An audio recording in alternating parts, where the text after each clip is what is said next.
Hey guys, me again, making another video about a clock I've had since 2006, or it might have been 2007. This is a Skyscan automatic clock that we got from Sam's Club, and I've had this clock for quite some time. It's been a bit of trouble at times, but overall it's a really nice clock.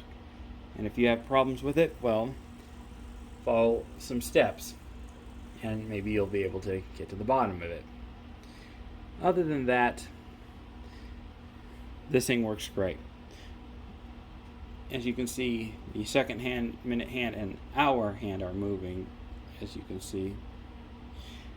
But when I had this clock, sometimes the second hand never moves, but as you can see, it's moving just fine.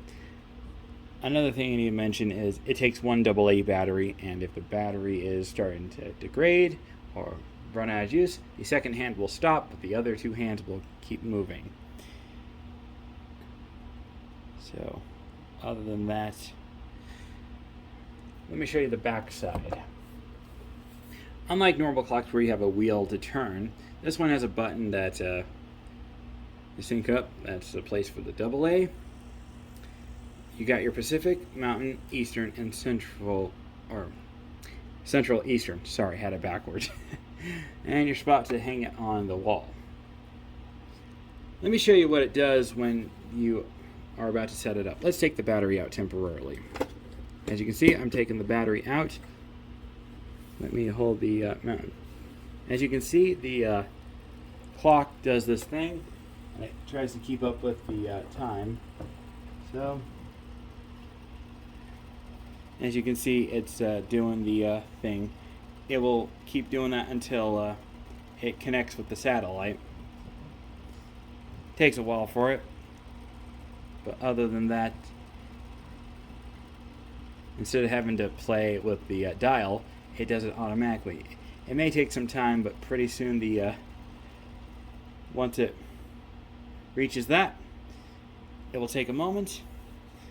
I'm going to go ahead and do a jump cut when it gets back into sync, so see you then. Here's a picture of the clock I had before that broke. It was a Channy wall clock. It's a really nice clock.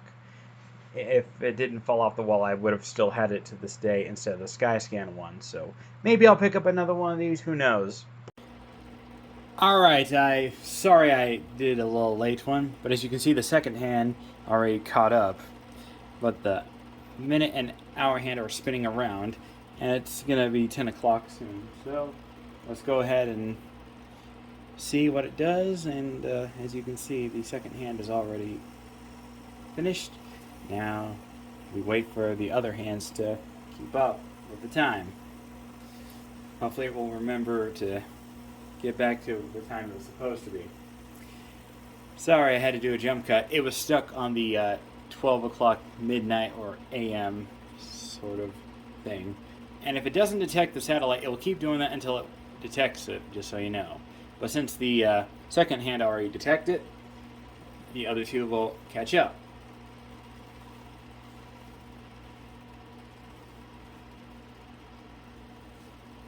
I love these atomic clocks. They're really cool. I mean, this did freak me out at first, but afterwards I got used to it. I think it's really cool. What's also pretty cool is you can turn some older clocks into one of these atomic clocks.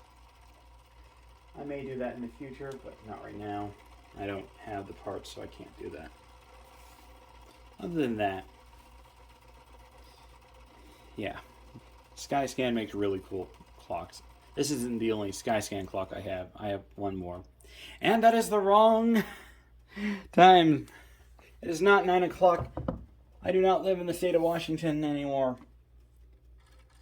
Let's fix that. As you can see, I pressed the mountain time zone because I live in a state with the mountain time zone. And as you can see, it'll fix it.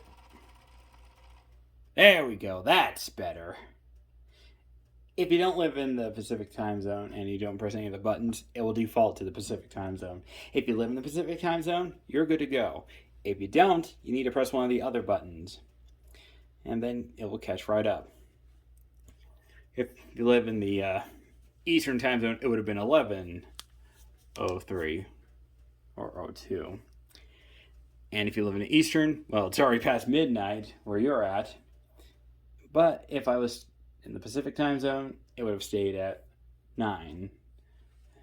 So just wanted to share with you that cool feature. So thanks for watching.